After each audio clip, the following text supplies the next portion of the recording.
Assalamualaikum warahmatullahi wabarakatuh. Jumpa lagi bersama Hans Channel dalam Belajar IPA Asik. Halo anak-anak, ketemu lagi bersama Bu Sri dalam Belajar IPA Asik. Kita akan melanjutkan pembelajaran dengan menggunakan Aniflip. Untuk materi kali ini kita akan belajar tentang materi-materi di kelas 9 yang kemarin kita sudah mencoba materi bab yang pertama, sistem reproduksi manusia. Sekarang kita cari materi yang lebih menarik dari materi-materi di kelas 9. Untuk itu kita lihat dulu bagaimana penggunaan Aniflip ini untuk pembelajaran agar menyenangkan untuk kita semua. Ini adalah Aniflip Bu Sri. Ini sudah ada nama dari Aniflip ini. Maka kita lihat My Aniflip. Ya, di sini adalah fitur Aniflip yang aplikasi Aniflip ini. Kita coba cari materi dari kelas 9.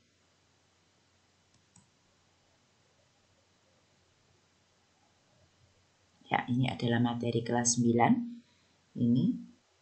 Nah, akan lebih menarik lagi kalau kita coba lihat di bentuk yang sudah kita buat seperti perpustakaan digital. Ingat anak-anak, kemarin kita belajar tentang reproduksi manusia.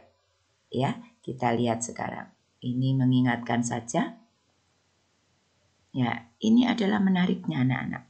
Kita bisa melihat materi-materi di Aniflip ini. Ya, ini kemarin kita belajar tentang sistem reproduksi manusia. Ya, hari ini kita akan melanjutkan materi yang lain. Kita coba sekarang. Ya, kita akan melihat materi. Coba kita lihat partikel materi. Ya, ini adalah bahan yang Bu Sri kumpulkan. Ini sumbernya dari buku IPA SMP karangan Rita Purwanti. Ya.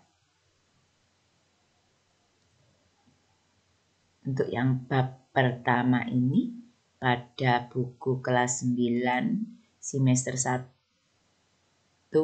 di semester 2 ini ada materi tentang partikel benda mati dan benda hidup. Kita coba kita besarkan.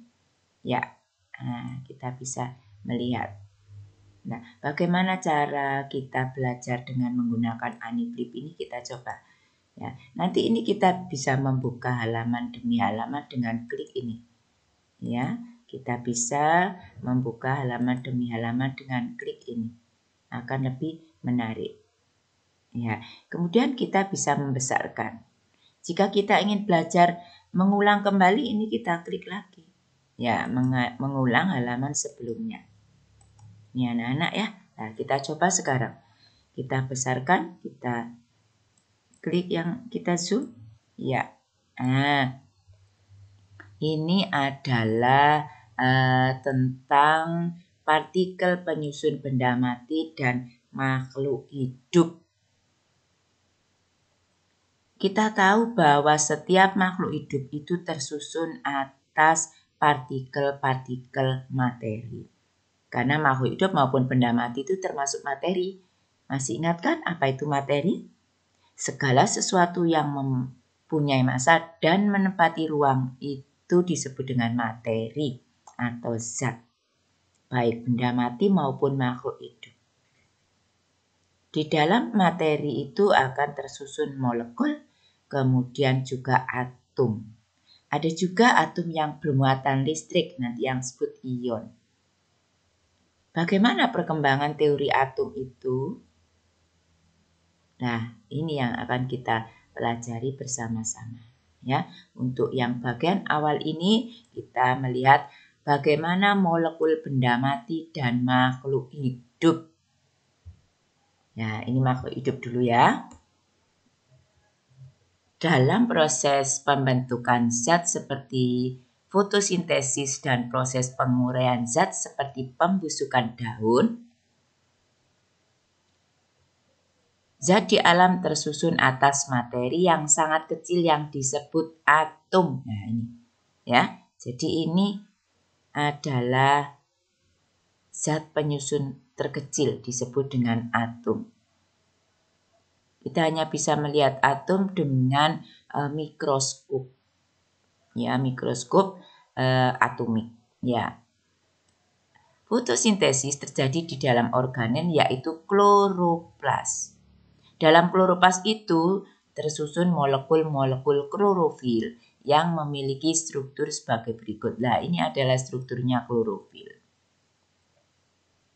Ya, di sini ada bagian daun, kemudian di daun ini ada jaringan palisade, kemudian di sini juga ada stomatanya, ada jaringan epidermis. Nah, ini ada kloroplas. Ini kalau sel daunnya ini kita besarkan, ada kloroplas. Di dalam kloroplas ini mengandung atom magnesium atau Mg dan atom karbon atau C. Nah, atom-atom ini bergabung membentuk molekul yang disebut molekul klorofil, yang merupakan senyawa yang tersusun atas atom karbon, hidrogen, oksigen, nitrogen, dan magnesium. Glukosa mempunyai atom-atom penyusun yaitu hidrogen, oksigen, karbon. Ini glukosa. Jadi ketika terjadi reaksi fotosintesis, ada air dari dalam tanah dan CO2 di udara, bersatu di sini adanya klorofil, maka akan dihasilkan karbohidrat dan air. Ya, karbohidrat dan O2. Nah, karbohidrat ini atau disebut dengan zat gula itu mengandung karbon, oksigen, dan hidrogen. Itu merupakan atom. Ya, kemudian atom-atom oksigen, karbon, hidrogen itu membentuk molekul, yaitu molekul CO2 dan molekul air atau H2O. Ini adalah penyusun dari glukosa. Ya, jadi ini. Nah, itu yang pertama. Kalau kita ingin melanjutkan, maka kita klik di sini. Kita besarkan, coba. Nah. Melalui reaksi kimia, zat-zat bereaksi membentuk zat baru yang mempunyai sifat kimia dan sifat fisika berbeda dari asalnya. Jadi pada saat pembentukan gula atau glukosa atau karbohidrat, itu air dari dalam tanah diserap oleh akar, kemudian di daun itu mengambil CO2 di udara dengan bantuan klorofil dan sinar matahari, maka terbentuklah reaksi fotosintesis yang menghasilkan di sini menghasilkan karbohidrat atau glukosa dan O2. Nah, karbohidrat atau glukosa itu sebagai zat makanan dan O2 itu diserap ketika terjadi pernafasan atau respirasi. Glukosa yang terbentuk hasil fotosintesis memiliki zat yang berbeda dari zat asalnya, yaitu karbon dioksida dan air. Maka ini terjadi perubahan kimia atau selanjutnya disebut reaksi kimia. Glukosa terbentuk atau berbentuk padat dan rasanya manis. Karbohidrat berbentuk gas dan tidak berasa. Air berbentuk cair dan tidak berasa. Ini adalah molekul penyusun zat, yaitu terdiri atas 2 atom atau lebih. Ini ada oksigen. Ada 2 oksigen bergabung dengan 1 karbon sehingga terbentuk CO2. Ini merupakan molekul karbon dioksida melalui ikatan kimia. Nanti kalau kita belajar tentang ikatan kimia, Ada ikatan kovalen, ada ikatan ionik. Ya. Pada pembentukan glukosa pada reaksi fotosintesis, penguraian sampah, siklus gas karbon dioksida, dan siklus nitrogen merupakan contoh proses kimia atau reaksi kimia yang terjadi di alam dan dapat menjaga keseimbangan alam. Zat-zat kimia diperlukan makhluk hidup, ada yang tersedia di alam, ada juga yang dibuat oleh manusia melalui reaksi kimia dalam industri. Misalnya lagi pupuk buatan seperti urea. Ini mengandung berbagai atom atau ion. Ada ion amonia NH14. Pupuk NPK ini di atas nitrogen, fosfor, dan kalium. Nah ini ya, jadi ini adalah atom-atom yang menyusun pupuk urea. Nitrogen, fosfor, dan kalium. Nah, ini adalah gas nitrogen di atmosfer. Ini bagaimana proses N2 di atmosfer itu. Ini adalah N2 di atmosfer. Ya, ini dia bisa seperti ini. Tubuh makhluk hidup juga tersusun atas miliaran atom-atom. Atom berikatan membentuk molekul. Nah, dan molekul itu merupakan senyawa sehingga menjadi bentuk tertentu. Seperti dalam rambut kita, itu mengandung karbon, nitrogen, dan sulfur. Nah, tulang kita mengandung kalsium, fosfor, dan oksigen. Ini semua adalah atom. Benda mati seperti plastik, air, tanah itu juga mengandung senyawa-senyawa molekul tertentu. Sifat-sifat dari materi yang berbeda disebabkan adanya perbedaan molekul yang ada di dalamnya.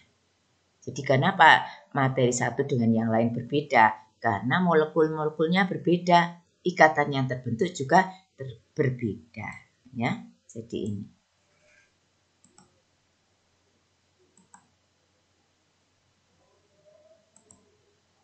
Ya, misalnya ini kalau kita lihat bagaimana struktur amilum pada kentang dan selulosa.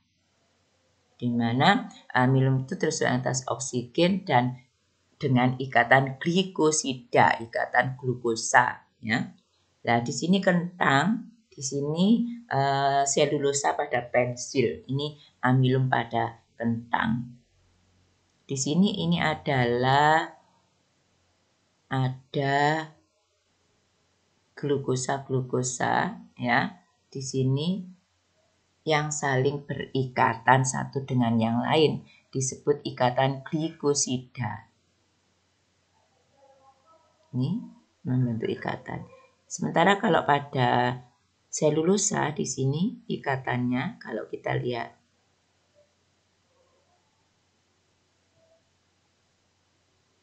ya, ini adalah pada selulosa. Kalau ini sama, kalau simetris, kalau ini ya, ini berikatan seling-seling. Ini bedanya. Amilum dan selulosa mempunyai molekul penyusun yang sama yaitu glukosa. Tapi ikatan antar molekulnya berbeda. Selulosa adalah zat yang keras, jika dikonsumsi manusia tidak dapat dicerna. Sementara amilum bisa dicerna. Hal ini menunjukkan bahwa pola susunan dan jenis ikatan itu menyebabkan zat berbeda. Setiap senyawa memiliki rumus molekul yang menunjukkan jenis atomnya. Contoh H2O, air tersusun atas 2 atom hidrogen dan 1 atom oksigen. Hidrogen peroksida tersusun atas 2 hidrogen dan 2 oksigen. Jadi kalau kita punya berlebih oksigen, bukan berarti kalau tetap air kalau direaksikan enggak. Jadi dia menjadi hidrogen peroksida. Kalau air di sini itu segar, kalau ini beracun. Ya, jadi ini. Kalau kita lihat ini perbedaannya ya. Ini adalah struktur molekul air, kalau ini struktur hidrogen peroksida. Ya, ini adalah pada makhluk hidup. Nah, ya. Jadi ini adalah pada makhluk hidup itu tersusun juga atas atom dan molekul. Nah, sekarang kita pelajari apa itu atom dan molekul itu. Atom adalah unit terkecil dari suatu materi, terdiri atas sub atom yaitu elektron, neutron, dan proton. Neutron dan proton membentuk inti atom atau nukleus. Elektron menempati kulit atom di sekitar inti. Elektron mengelilingi inti dengan kecepatan tinggi membentuk awan. Nah, jadi ini adalah atom. Tersusun atas inti dan kulit atom. Di dalam inti terdapat pemusatan massa karena di sini ada proton dan neutron.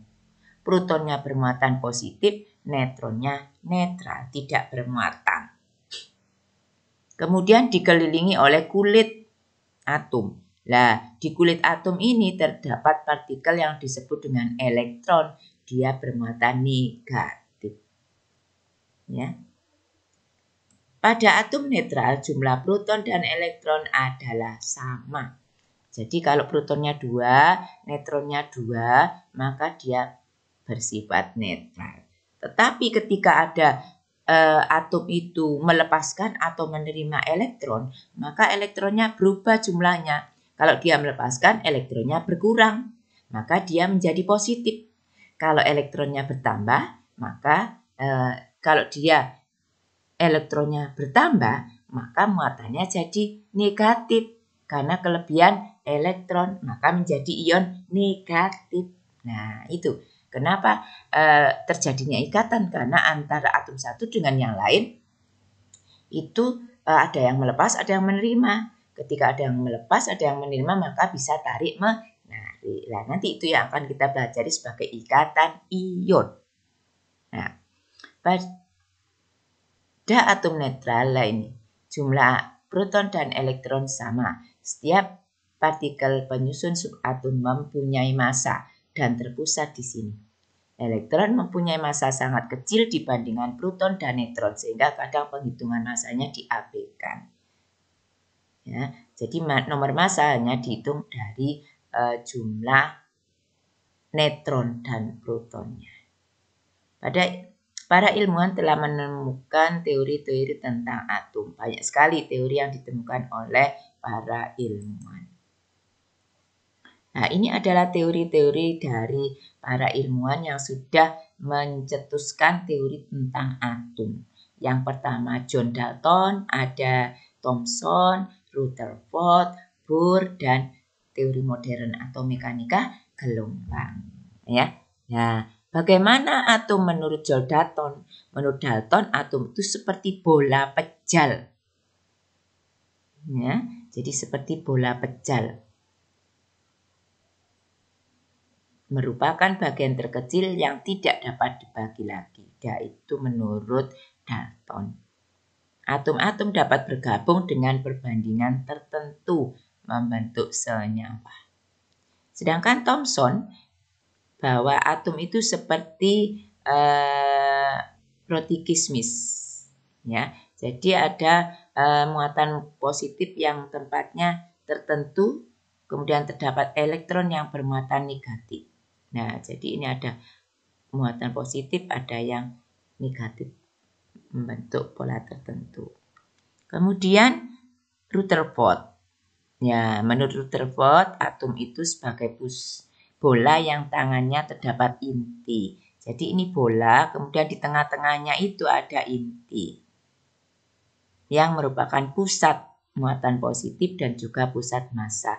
Tadi saya katakan pusat massa, kenapa? Karena elektronnya sangat kecil sehingga diabaikan. Jadi massanya tergantung pada proton dan neutron saja. Kemudian Niels Bohr, atom terdiri atas inti dan menjadi pusat massa. dan pusat muatan positif.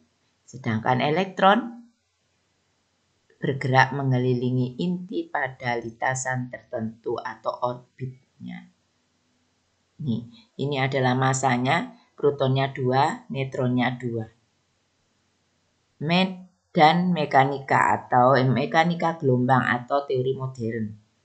Nah, ini ada inti, kemudian ada awan elektron yang mengelilingi, sehingga ini membentuk inti yang disebut nukleus dan inti atom.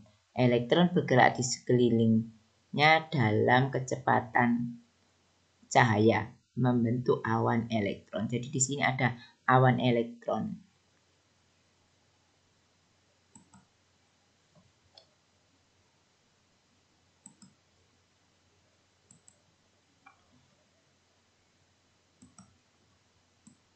Ya.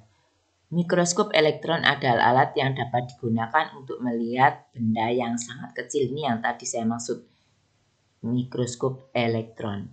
Ya. Pada mikroskop elektron, berkas elektron digunakan sebagai pengganti cahaya. Kemampuan perbesaran diakibatkan oleh pendek panjangnya dari elektron. Meskipun gambar dihasilkan hitam putih, tapi dapat diberi warna buatan untuk menekan suatu bagian tertentu. Ya, ini ketika alat mikroskop cahaya itu dilihat 160 kali dan mikroskop elektron itu 425 kali. Sangat besar sekali. Penerapan lain dari mikroskop elektron yaitu sebagai ronsen dan sinar X. Nah, ini adalah contoh penggunaan dari mikroskop elektron. Di sini kita bisa melihat jadi digunakan untuk ronsen jika ada kelainan. Ya, jadi ini. Jadi benda mati dan makhluk hidup itu semuanya tersusun atas materi, dan di dalam materi itu ada partikel-partikelnya. Ya, jadi ini tentang partikel materi yang pertama. Saya kira itu tentang partikel materi. Kali ini kita tadi membahas pada makhluk hidup. Jadi makhluk hidup itu juga tersusun atas materi yang tersusun atas atom-atom dan molekul. Contohnya tadi di daun ada atom-atom, pada sel klorofilnya itu ada karbon, magnesium, ya. Kemudian pada selulosa dan amilum itu juga ada atom-atom atau molekulnya. Itu masih makhluk hidup. Nanti kita lanjutkan yang makhluk tak hidup. Ya, demikian tadi. Terima kasih atas perhatiannya. Semoga bermanfaat. Assalamualaikum warahmatullahi wabarakatuh.